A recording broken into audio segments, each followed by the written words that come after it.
नमस्कार दोस्तों, मैं दिनेश आपका PCW पैरामेडिकल कोचिंग वाला में बहुत बहुत स्वागत करता हूं। तो दोस्तों, आप लोगों को रेगुलर जो है पैरामेडिकल के वीडियोस जो वो मिल रहे हैं। तो हम लोग जो है आज जो स्टार्ट करने वाले हैं वो है पैरामेडिकल के जो एंट्रेंस एग्जामिनेशन होता है, जिसमें आप लोगों के फिजिक्स और केमिस्ट्री के जो वीडियोज़ हैं वो आते हैं, ठीक है। और जो पेपर होगा वो 2 पार्ट में कंटेन होगा। पहले मैं उसके बारे में बता देता हूँ, फिर मैं स्टार्ट करता हूँ आज के जो, जैसा कि हेडिंग से आपको क्लियर है, PYQ मतलब प्रीवियस ईयर क्वेश्चन, और जो सॉल्यूशन है वो 2016 पेपर जो है वो मैं स्टार्ट करूँगा, ठीक है ना। मैं एक बार इसका डिस्क्रिप्शन दे देता हूँ कि इसके अंदर क्या क्या होता है और किस तरीके से ये पेपर जो है परफॉर्म किया जाता है। देखिए,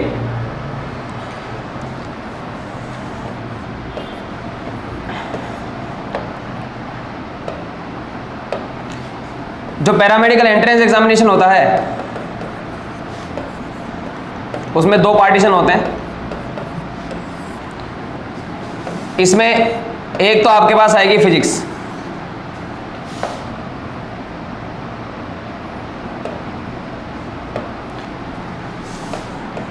और एक आपके पास आएगी केमिस्ट्री। जो पेपर होता है वो 2 पार्ट में कंटेन होता है, जिसमें फिजिक्स जो है उसमें 50 क्वेश्चन आते हैं और जो हमारे केमिस्ट्री में है उसमें 50 क्वेश्चन आते हैं। तो कुल मिला के आपके पास जो क्वेश्चन आएंगे नंबर ऑफ वो 100 क्वेश्चन होंगे। इस पेपर की एक खासियत है कि इस पेपर के अंदर किसी भी प्रकार की कोई नेगेटिव मार्किंग नहीं होती, नो नेगेटिव मार्किंग। लेकिन एक बुरी बात भी है, और वो बुरी बात क्या है कि पूरा का पेपर जो आता है ना, वो पूरा का पूरा पेपर इंग्लिश में आता है। हिंदी का एक शब्द नहीं आएगा इसके अंदर, पूरा पेपर जो आएगा इंग्लिश में आएगा। आएंगे 100 क्वेश्चन, 50 केमिस्ट्री के और 50 फिजिक्स के। अच्छी बात तो ये है कि इसके अंदर कोई नेगेटिव मार्किंग नहीं है, मतलब अगर आप चाहो तो तुक्के भी लगा सकते हो कि भाई 100 के 100 क्वेश्चन तुक्के लगा दें। और लेकिन बुरी बात ये है कि पूरा पेपर किस में आएगा, हमारा इंग्लिश के अंदर आएगा, ठीक है ना। तो ये 2 इसके साथ ड्रॉबैक हैं। अब इसका मतलब ये है कि जो हिंदी मीडियम वाले विद्यार्थी, हमारे हिंदी मीडियम वाले विद्यार्थी, उनको भी कोशिश करनी है कि हमें किस में पढ़ना है, इंग्लिश में। क्योंकि अगर अपन हिंदी में पढ़ के चले गए तो पेपर तो हमारे सामने इंग्लिश में आने वाला है। तो आप लैंग्वेज के साथ थोड़ा सा है ना कोऑपरेट करें, क्योंकि अगर हम हिंदी पढ़ा रहे हैं तो आपको बेसिकली समझ लीजिए इंग्लिश ही पढ़ाना है। तो हम एक काम करेंगे जिससे आप लोगों को सहूलियत मिले, चाहे पेपर कोई भी हो, चाहे कोई भी टर्मिनोलॉजी हो, चाहे कोई भी पेपर हो, किसी भी तरीका कुछ भी हो, हम लोग हिंदी और इंग्लिश दोनों में बात करेंगे। एक बार हिंदी लिख देंगे, एक बार इंग्लिश लिख देंगे, ताकि आप लोगों को किसी भी प्रकार की कोई प्रॉब्लम फेस ना करनी पड़े, ठीक है। तो अभी जो है मैं क्या स्टार्ट करूंगा, अभी जो है मैं केमिस्ट्री के जो लेक्चर है वो स्टार्ट करूंगा। उसमें भी मैं पहले जो हमारे पिछले साल के पेपर हो चुके हैं, चाहे वो 2016 का पेपर है, चाहे वो 17 का पेपर है, 18 का पेपर है, मतलब बैक टू बैक मेरे जो है सारे के सारे वीडियोज हैं वो पहले प्रीवियस ईयर के जो पेपर है उन पर आने वाले। और जिसमें भी मैं सबसे पहले आप लोगों को 2016 का जो पेपर है वो सॉल्व कराने की कोशिश करूंगा, क्योंकि अभी एग्जाम जो है वो रिसेंट होने वाला है। अक्टूबर तक हमारा जो है एग्जाम वो हो जाएगा, ठीक है, अक्टूबर नवंबर तक। तो हमारे पास ज़्यादा टाइम नहीं है, 1 महीने के आसपास ही है। तो हम लोग ये कोशिश कर रहे हैं कि आप लोगों को जो रिवीजन है वो फटाफट हो जाए। तो जितने भी पेपर्स हैं वो सारे हम लोग करवाने का प्रयास करेंगे, जिसमें मैं अभी स्टार्ट कर रहा हूँ 2016 का पेपर। हाँ, मैं फिर बोल रहा हूँ पेपर पूरा इंग्लिश में है, तो आप ये मत सोचें कि इसमें हिंदी कहाँ चली गई, पेपर पूरा इंग्लिश में आएगा। तो मैं स्टार्ट करता हूँ इसको। देखिए, हमारे सामने जो पहला क्वेश्चन आएगा आपके सामने वो कुछ इस तरीके का क्वेश्चन है। मैं एक बात बताना चाहूंगा आप लोगों को, जब भी आप पेपर को सॉल्व करें तो एक बार प्लीज रिवीजन कर लीजिए पूरे कोर्स का, ताकि आप लोगों को प्रॉब्लम ना आए। देखिए, ये आपके सामने पहला क्वेश्चन है, और क्वेश्चन तो काफी लंबा दे रखा है। इसके अंदर क्या दे रखा है, what transition in the hydrogen spectrum would have the same wavelength. तो पहले इस लाइन का मतलब समझ लेते हैं। व्हाट ट्रांजिशन, या ट्रांजिशन का मतलब होता है संक्रमण। दूसरा लिखा हुआ हाइड्रोजन, तो हाइड्रोजन के बारे में आप लोग पता है कि हाइड्रोजन का परमाणु क्रमांक जो होता है वो 1 होता है, तो Z बराबर 1 हो गया। स्पेक्ट्रम मतलब स्पेक्ट्रम होता है। Would have the same wavelength, wavelength मतलब हो जाएगी तरंग दैर्घ्य, तरंग दैर्घ्य। तो इसका मतलब ये है कि पहले इस क्वेश्चन को रीड करने की कोशिश करते हैं कि ये बोल रहा है हाइड्रोजन की एक तरंग दैर्घ्य है, ठीक है, एज द, जैसा कि क्या लिखा हुआ है, बामा ट्रांजिशन n बराबर 4 to n बराबर 1 इन द HET नहीं है, ये HE+ है, in the helium plus spectrum. अभी कहना क्या चाह रहा है, ये कहना चाह रहा है कि आपके पास एक तो है बामर, और यहां पर जो परमाणु दिया हुआ है, जो एटम दिया हुआ है, वो आपको कौन सा दिया हुआ है, हीलियम प्लस, ठीक है। इसकी कोई तरंग दैर्घ्य है, पहले मैं क्वेश्चन का मतलब समझा रहा हूं फिर इसको मैं सॉल्व करूंगा। इसकी कोई तरंग दैर्घ्य है, मान लेते हैं इसकी तरंग दैर्घ्य लैम्डा है, और ये बोल रहा है कि एक हाइड्रोजन एटम है अपने पास, ठीक है। अब हाइड्रोजन एटम के लिए इन्होंने 4 ऑप्शन दिए हैं, ये 4 ऑप्शन है हमारे पास, और हाइड्रोजन की भी कोई ना कोई तरंग दैर्घ्य लैम्डा। तो ये कह रहा है कि बामर की जो भी तरंग दैर्घ्य है ना वो हाइड्रोजन की कुछ तरंग दैर्घ्य के समान है, मतलब इसकी और इसकी तरंग दैर्घ्य बराबर करने के लिए बोल रहा है ये। तो अब ये बोल रहा है कि जब इन दोनों की तरंग दैर्घ्य आपस में बराबर होगी तो इनमें से किस ऑप्शन के अनुसार इनकी तरंग दैर्घ्य बराबर होगी। तो अब देखो अलग अलग टीचर्स को अलग अलग तरीके से समझाते हैं, मैं आपको एक डायरेक्ट जुगाड़ बता रहा हूँ, उससे हो जाएगा क्वेश्चन। अब कैसे सॉल्व करें उस जुगाड़ को देखें।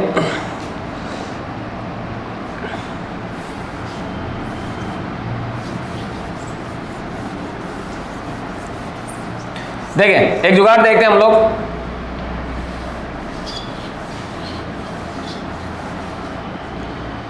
हमारे पास जो जुगाड़ है वो इस तरीके का है कि लैम्डा बराबर, लैम्डा मतलब होता है तरंग दैर्घ्य। देखिए लैम्डा बराबर जुगाड़ ये कि n1 स्क्वायर, फिर मैं लिख रहा हूं n2 स्क्वायर डिवाइडेड बाय, यहां लिख दिया मैंने n2 स्क्वायर माइनस का n1 स्क्वायर, और यहां हमने लिख दिया rz स्क्वायर। इन टर्म्स को अपन क्लियर कर लेते हैं। यहाँ पर z बराबर जो होता है वो होता है परमाणु क्रमांक, जिसको अपन इंग्लिश में बोलते हैं एटॉमिक नंबर। मैंने पहले बता रखा है, दोनों टर्म्स आपको याद रखने हैं। इसको इंग्लिश में कहा जाता है एटॉमिक नंबर। r बराबर जो है उसको हम कहते हैं रीडबर्ग स्थिरांक। क्या कहा जाता है इसको? रीडबर्ग स्थिरांक, रीडबर्ग कांस्टेंट अपन बोलते हैं, जिसकी एक वैल्यू होती है r बराबर 109700 सेंटीमीटर इनवर्स। ये वैल्यू याद कर लीजिए बस, लेकिन क्वेश्चन इससे सॉल्व मत करना, क्वेश्चन तो मैं बता रहा हूँ उससे सॉल्व करने हैं आप लोगों को। तो इस इक्वेशन को मैं इस तरीके भी मॉडिफाई कर सकता हूँ, लैम्डा बराबर यहाँ लिख दिया मैंने n1 स्क्वायर, यहाँ लिख दिया n2 स्क्वायर, फिर यहाँ पर लिख दिया मैंने n2 स्क्वायर माइनस यहाँ लिख दिया मैंने n1 स्क्वायर, यहाँ लिख दिया z स्क्वायर, और जो नीचे r लिखा हुआ है उसको मैंने लिख दिया 1/r। ठीक है, हमें पता है कि r बराबर 10/700 होता है, लेकिन आप इस वैल्यू को सिर्फ याद रखने के हिसाब से याद कर लीजिए। जो क्वेश्चन सॉल्व करने हैं आपको r की वैल्यू से नहीं करने, आपको क्वेश्चन सॉल्व करने हैं 1/r की वैल्यू से। तो 1/r की जो वैल्यू हो जाएगी वो होती है 1/r की वैल्यू, बात चल रही है 1/r की। तो 1/r की जो वैल्यू होती है वो 912 एंगस्ट्रॉम होती है। ये कैलकुलेशन आपकी आधी कर देगा। 1/r बराबर कितना होता है? 912 एंगस्ट्रॉम होता है। इससे कैलकुलेशन आपकी बिल्कुल आधी हो जाएगी। तो अब क्वेश्चन को स्टार्ट करते हैं, क्या बोल रहा है देखें। हम लोग पहले एक काम करते हैं, पहले बामर की निकाल लेते, देखते हैं बामर की क्या तरंग दे रही है। ठीक है, देखें तो हम लोग पहले बामर की निकाल लेते, तरंग दे रहे हैं लैम्डा बराबर क्या तरंग दे रहे हैं? n बराबर 4 से n बराबर 2 और हीलियम प्लस बोला है, तो फॉर्मूला मैंने लगा दिया n1 स्क्वायर, फिर लगा दिया n2 स्क्वायर डिवाइडेड बाय, यह लगा दिया n2 square minus n1 square, और यहाँ लगा दिया मैंने rz स्क्वायर।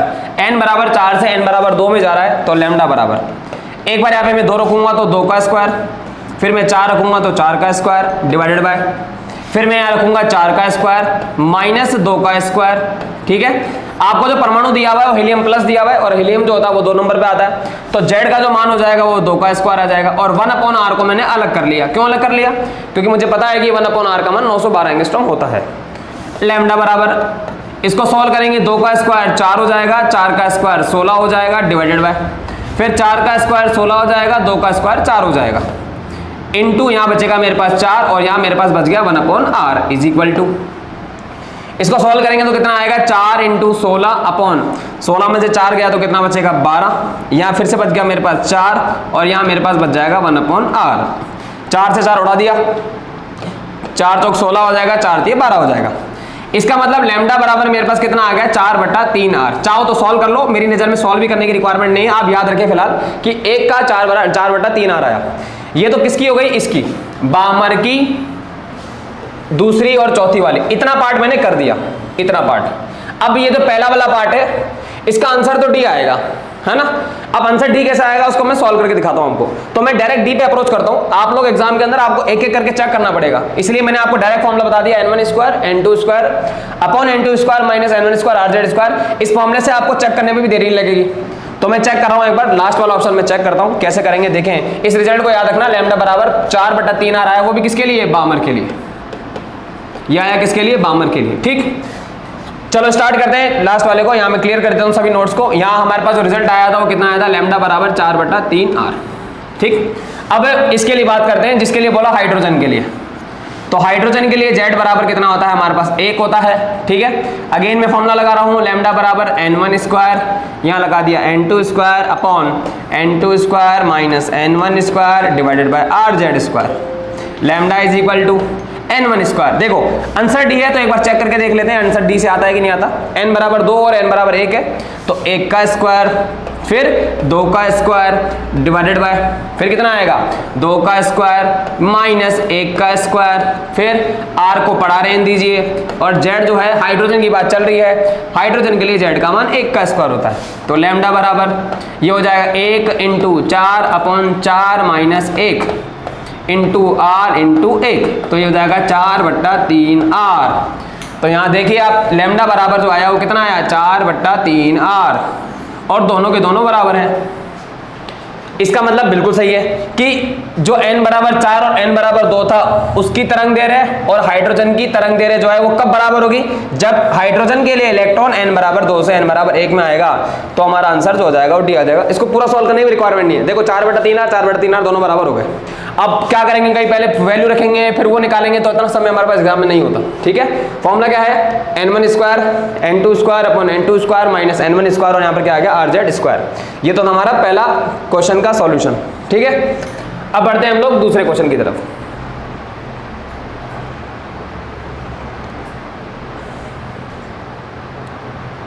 ये हमारे पास हो गया सेकंड क्वेश्चन। यहां बोल रहा है रेडियल नोड्स, तो रेडियल नोड्स का मतलब होता है त्रिज्यीय नोड। क्या होता है त्रिज्यीय नोड प्रेजेंट इन, अब ये क्या गायब हो गया, देखो यहाँ गायब है कुछ, क्या गायब है, यहाँ आएगा 4s और यहाँ आएगा 2p। मैं जो करेक्शन कर रहा हूँ करेक्शन लिख लीजिएगा, एक तरफ 4s है और एक तरफ 2p है, ठीक है ना, 4s है वो बेसिकली। तो radial node present in 4s and 2p orbitals are respectively. Hindi में समझाऊं तो उसको मैं ये बोल रहा है कि एक तो आपके पास है 4s, एक आपके पास है 2p, इनमें रेडियल नोड की संख्या पूछ रहा है। क्या पूछ रहा है, रेडियल नोड की संख्या। रेडियल नोड को हिंदी में अपन बोलते हैं त्रिज्यीय नोड, त्रिज्यीय नोड, ठीक है। इसी का दूसरा नाम होता है वृत्तीय नोड, वृत्तीय नोड, इसको बोलते हैं स्फेरिकल नोड, स्फेरिकल नोड भी बोला जाता है इसको। नोड क्या है, व्हाट इज नोड, नोड क्या है, अगर अपने अंदर की आत्मा से पूछेंगे नोड क्या है, तो देखें नोड क्या होता है। नोड मतलब नहीं, यूं समझ लो नोड मतलब नहीं, मना करना। देखो क्या होता है नोड, हमारे पास एक परमाणु है और इसके चारों तरफ आप सबको पता है इलेक्ट्रॉन घूमता है, लेकिन बेसिकली नोड ये होता है कि नाभिक के चारों ओर एक ऐसा स्थान भी है, ये देखें ये स्थान दिखाई दे रहा है, ये वाला नाभिक के चारों ओर ऐसा स्थान जहां इलेक्ट्रॉन के पाए जाने की संभावना नगण्य हो, इलेक्ट्रॉन के पाए जाने की संभावना। अब प्रॉब्लम ये है कि हमें इंग्लिश में बताना पड़ेगा इसको, क्योंकि पेपर इंग्लिश में आएगा। तो इलेक्ट्रॉन के पाए जाने की संभावना को हम बोलते हैं probability of finding an electron is minimum, ये मतलब इसका, यानी नाभिक के चारों एक ऐसा स्थान जहां पे इलेक्ट्रॉन के पाए जाने की संभावना नगण्य हो, उसको हम कहते हैं नोड। आप याद है नोड, नो मतलब नहीं है ना, इसका मतलब जहां पे इलेक्ट्रॉन के पाए जाने की संभावना नगण्य हो उसको अपन क्या बोलते हैं, नोड बोलते हैं। तो ये पूछ रहा है कि बताइए रेडियल नोड जो है वो 4s में और 2p में कितने होंगे। मैं इसका भी जुगाड़ बता देता हूं आप लोगों को, ठीक है। तो इसको एक बार हम इरेज कर देते हैं। देखें सबसे पहले मैं 4s में बताता हूं। तो मैंने क्या किया, यहां लिखा s, इधर लिखा p, इधर लिखा d। दो जुगाड़ है मेरे पास, मैं दोनों जुगाड़ बता देता हूं। यहां लिखना चाह रहा हूं मैं रेडियल नोड। देखो यदि आपको s के अंदर रेडियल नोड निकालना है तो सिंपल सा जुगाड़ है n-1। यदि आपको p के अंदर रेडियल नोड निकालना है तो सिंपल सा जुगाड़ है n-2। और यदि आपको d के अंदर रेडियल नोड निकालना है तो सिंपल सा जुगाड़ है n-3। आप बोलोगे सर हम अलग अलग याद नहीं कर सकते, हमारे पास इतनी बस की बात नहीं है, वैसे कुछ याद नहीं होता। तो मैं एक ही फॉर्मूला बता देता हूं जो सबके लिए वैलिड है, और वो है s हो चाहे p हो चाहे वो d हो, कुछ भी हो। अगर आपको s के अंदर निकालना है तो n-1, अगर आपको p के अंदर निकालना है तो n-2, और अगर d के अंदर निकालना है तो n-3। लेकिन तुम बौखला गए, तीन फॉर्मूला याद नहीं होता हमारे से, तो एक ही फॉर्मूला है साहब sp/d का, और वो क्या है n-l-1। इससे निकल जाएगा रेडियल नोड। ये s के लिए भी वैलिड है, ये p के लिए भी वैलिड है, d के लिए भी वैलिड है, लेकिन ये वाला सिर्फ s के लिए वैलिड है, ये वाला सिर्फ p के लिए वैलिड है, ये वाला सिर्फ d के लिए वैलिड है। तो मैं दोनों से चेक करके दिखा देता हूं। सर कंफर्म करके तो बताओ हमारे को, तो कंफर्म करो भाई। ये लिखा हुआ है s के लिए, यहां जो लिखा हुआ है वो 4s है, निकालो भाई 4s। ये 4s लिखा हुआ है। यहां पर जो सामने लिखा हुआ है ना, सामने 4, ये 4 तो होता है n। तो लगाओ जरा, s के लिए रेडियल नोड, s के लिए रेडियल नोड बराबर क्या फॉर्मूला है, n-1। n का मान कितना है 4, तो 4 में से 1 गया तो 3 आएगा। देखते हैं 3 किसी ऑप्शन में है क्या, एक ही ऑप्शन में, तो मेरा क्वेश्चन तो सॉल्व हो गया। ये लो साहब, दूसरे का चेक करने की जरूरत ही नहीं है, लेकिन फिर भी मैं चेक करा के दिखा देता हूं। P के लिए रेडियल नोड, P के लिए रेडियल नोड बराबर रेडियल नोड बराबर क्या फॉर्मूला है, n-2। तो यहां लिखा मैंने n-2। अब मैंने क्या बोला, यहां लिखा हुआ है 2p, तो n का मान हो गया 2, जो आगे लिखा हुआ था वो n का मान होता है। तो 2 में से 2 गया तो कितना बच गया, 0। तो देखो 0 आ गया। अगर आप ये फॉर्मूला याद नहीं रखना चाहते हैं तो उससे भी देख लेते हैं, n-l-1 से। तो मैं इसको इरेज कर देता हूं, ये इरेज कर दिया। ये लो साहब, क्या एक मात्र जुगाड़ क्या है, n-l-1, ये एक मात्र जुगाड़ है। देखो ये लिखा हुआ मेरे पास 4s, यहां जो सामने लिखा हुआ रहता है वो होता है n का मान हो गया 4। l आप लोगों को अगर थोड़ा बहुत आइडिया हो तो l का मान s के लिए 0 होता है, p के लिए 1 होता है, d के लिए 2 होता है, f के लिए 3 होता है। तो यहां पर l का जो मान हो जाएगा वो s के लिए कितना है 0। रखो जरा फॉर्मूले के अंदर, 4 - 0 - 1 बराबर 4 में से गया कितना बचेगा, 3। देखो अभी भी 3 ही आ रहा है। और अगर आप इसके लिए रखेंगे 2p के लिए, तो 2p के लिए रख लीजिए n-l-1, तो कितना आएगा 2 - l के लिए कितना है 1 - 1, तो 2 - 2 बराबर कितना आ गया 0। अभी भी देखो 0 ही आ रहा है।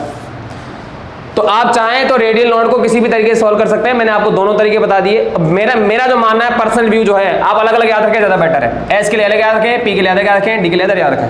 n-1, n-2, n-3, कुछ याद ही नहीं करना, n-1, n-2, n-3, ठीक है। तो इसका जो आंसर आ जाएगा वो बी आ जाएगा, और इसको करेक्ट कर लीजिए, ये क्या है 4s है, ठीक है। बढ़ जाएंगे, चलो तो नेक्स्ट क्वेश्चन की तरफ बढ़ते हैं।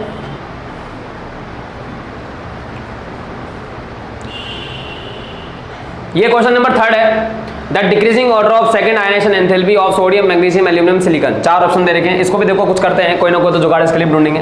क्या पूछ रहा है, ये पूछ रहा है सेकंड आयनाइजेशन। सेकंड आयनाइजेशन का मतलब होता है द्वितीय आयनन ऊर्जा, द्वितीय आयनन ऊर्जा। अब द्वितीय तो बाद में पता चलेगी, पहले ये तो पता चलेगी सर फर्स्ट क्या होती है। जब फर्स्ट का ही तुलना नहीं है तो द्वितीय कैसे पता लगाएंगे, तो पहले फर्स्ट समझते हैं। देखो फर्स्ट क्या है, यहां लिखा मैंने फर्स्ट आयनाइजेशन पोटेंशियल, यानी प्रथम आयनन ऊर्जा। सीधी सी बात है, एक इलेक्ट्रॉन को उदासीन परमाणु से निकालना, एक इलेक्ट्रॉन को उदासीन परमाणु से निकालना, उदासीन परमाणु से निकालना, वो तो कहलाता है फर्स्ट। लेकिन क्वेश्चन में पहली नहीं पूछ रहा, वो दूसरी पूछ रहा है। तो दूसरे इलेक्ट्रॉन को जो निकालने की प्रक्रिया होती है उसको हम कहते हैं, निकालने की प्रक्रिया को हम कहते हैं द्वितीय आयनन ऊर्जा। तो मतलब द्वितीय पे पहले से पहुंचने से पहले हमें पहले प्रथम पे पहुंचना पड़ेगा। तो इसका मतलब मुझे पहला इलेक्ट्रॉन निकालना पड़ेगा। तो पहला इलेक्ट्रॉन निकालते हैं हम लोग, देखें एक एक करके डिस्कस करते हैं। सबसे पहले सोडियम की बात करते हैं। अगर मैं अच्छा मैं यहां लिख रहा हूं IE1। What is I1? प्रथम आयनन ऊर्जा, फर्स्ट आयोनाइजेशन पोटेंशियल। इसमें से एक इलेक्ट्रॉन निकाल दिया, ये बन गया Na+। ऐसे ही मैंने Mg में से एक इलेक्ट्रॉन निकाल दिया तो ये बन गया Mg+। ऐसे ही मैंने Al में से एक इलेक्ट्रॉन निकाल दिया तो ये बन गया Al+। और मैंने सिलिकॉन में से एक इलेक्ट्रॉन निकाल दिया तो वो बन गया सिलिकॉन+। ये हो गया मेरे पास IE1, ये भी हो गया IE1, ये हो गया IE1। लेकिन वो 1 नहीं पूछ रहा, वो 2 पूछ रहा है। प्रॉब्लम ये है, तो इसका मतलब है हमें एक इलेक्ट्रॉन निकालने की प्रक्रिया स्टार्ट करनी पड़ेगी।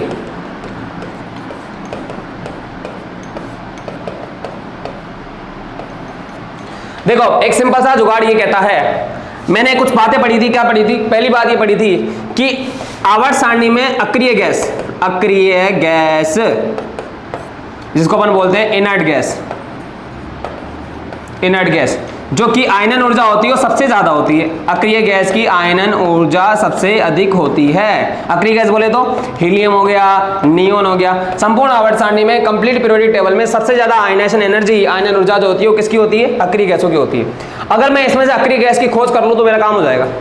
अब अक्रिय गैस की खोज कैसे करें? तो देखो सिंपल सा जुगाड़ ये, हमें पता है कि सोडियम का परमाणु क्रमांक 11 होता है, इसका मतलब एटॉमिक नंबर 11 होता है। और यदि मैं इसमें से एक इलेक्ट्रॉन निकाल दूंगा, एक इलेक्ट्रॉन निकल गया, तो अब बच गया इसके पास 10 इलेक्ट्रॉन।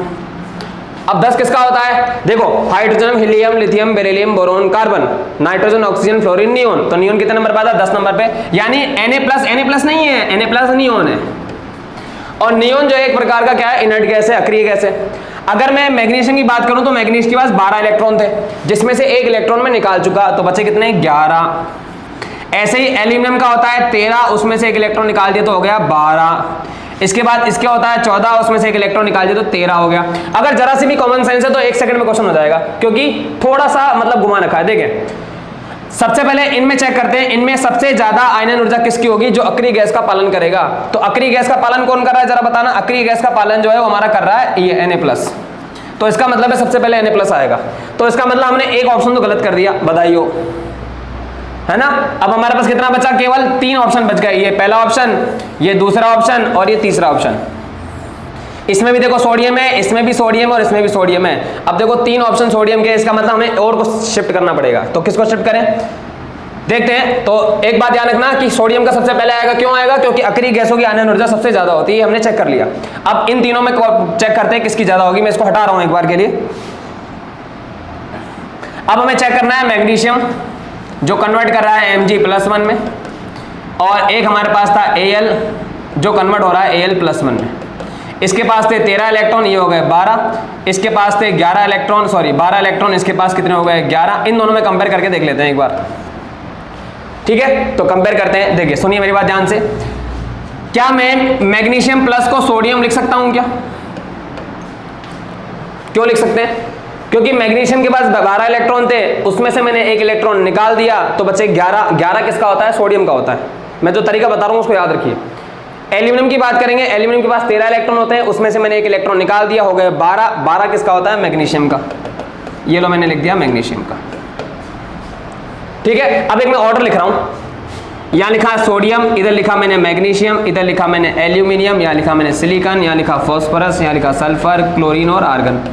कुछ इस तरीके का ऑर्डर होता है। सबसे पहले सोडियम आएगा, उसके बाद एल्यूमिनियम, फिर उसके बाद आएगा मैग्नीशियम, फिर आएगा सिलिकॉन, फिर आएगा फास्फोरस, फिर आएगा सल्फर, फिर आएगा क्लोरीन और सबसे अंत में कौन आता है? आर्गन। देखो अभी मैंने बताया था कि सबसे ज्यादा आयनन ऊर्जा किसकी होती है? अक्रिय गैस की। सबसे ज्यादा आ भी रही है अक्रिय गैस की, ठीक है। अब इन दोनों में देखो एल्यूमिनियम और मैग्नीशियम में मैग्नीशियम की आयनन ऊर्जा जो है वो एल्यूमिनियम से ज्यादा है। मैग्नीशियम की आयनन ऊर्जा एल्यूमिनियम से ज्यादा है, और मैग्नीशियम का परमाणु क्रमांक होता है 12 और एल्यूमिनियम का होता है 13। तो बताओ इनमें से 12 नंबर पे कौन आ रहा है? 12 नंबर पे मेरा आ रहा है Al+, ठीक है। और 11 नंबर पे कौन आ रहा है? सोडियम। ये देखो 11 नंबर पे इसको मैंने कितना माना? मैग्नीशियम। इसका मतलब है Mg+1 और Al+1 में से ये 11 पे आ रहा है, ये 12 पे आ रहा है, तो Al+1 की आयनन ऊर्जा जो होगी वो Mg+ से ज्यादा होगी। तो सबसे ज्यादा तो किसकी निकाली थी मैंने? Na+ की। उसके बाद किसकी आएगी बोलो? Al+ की। और फिर किसकी आएगी? Mg+ की। ये मेरे पास ऑर्डर हो जाएगा। अब देखते हैं इस तरीके का कोई क्वेश्चन है क्या। सबसे पहले Na की बिल्कुल सही है, ये तो गलत हो गया। फिर किसकी है? Al+ की। ओहो, एक ही ऑप्शन है। देखो एल्यूमिनियम जो है वो पहले आ रहा है और मैग्नीशियम जो है बाद में आ रहा है। इसमें देखो सिलिकॉन पहले आ रहा है, एल्यूमिनियम बाद में आ रहा है। इसमें सिलिकॉन पहले आ रहा है, इसमें एकमात्र में एल्यूमिनियम पहले आ रहा है और Mg बाद में आ रहा है। तो आंसर जो हो जाएगा मेरा कौन सा हो जाएगा? तीसरा। प्रोसीजर क्या है? पहले एक इलेक्ट्रॉन निकालें और फिर चेक करें। अगर यहाँ पर पूछ रहे था प्रथम आयनन ऊर्जा, तो फिर एक इलेक्ट्रॉन निकालते नहीं। अगर दूसरी पूछ रहा है तो पहला निकालें, और पहली पूछ रहा है तो कुछ ना निकालें। क्या बोल रहा हूँ? अगर दूसरा पूछ रहा है तो पहला निकाले, और पहला पूछ रहा है तो कुछ ना निकाले, ठीक है। ये दूसरा पूछ रहा था इसलिए मैंने एक इलेक्ट्रॉन निकाल दिया। तो ये हमारे 3 क्वेश्चन हो गए। नेक्स्ट क्लास में हम इसके आगे कंटिन्यू करेंगे। आज थोड़ा सा क्योंकि मैंने थोड़ा बता दिया था, नेक्स्ट क्लास में हम और क्वेश्चन करवाने की कोशिश करेंगे, ठीक है। तो अगली क्लास जो कि हमारी बहुत जल्द आएगी आपके सामने। बहुत बहुत धन्यवाद।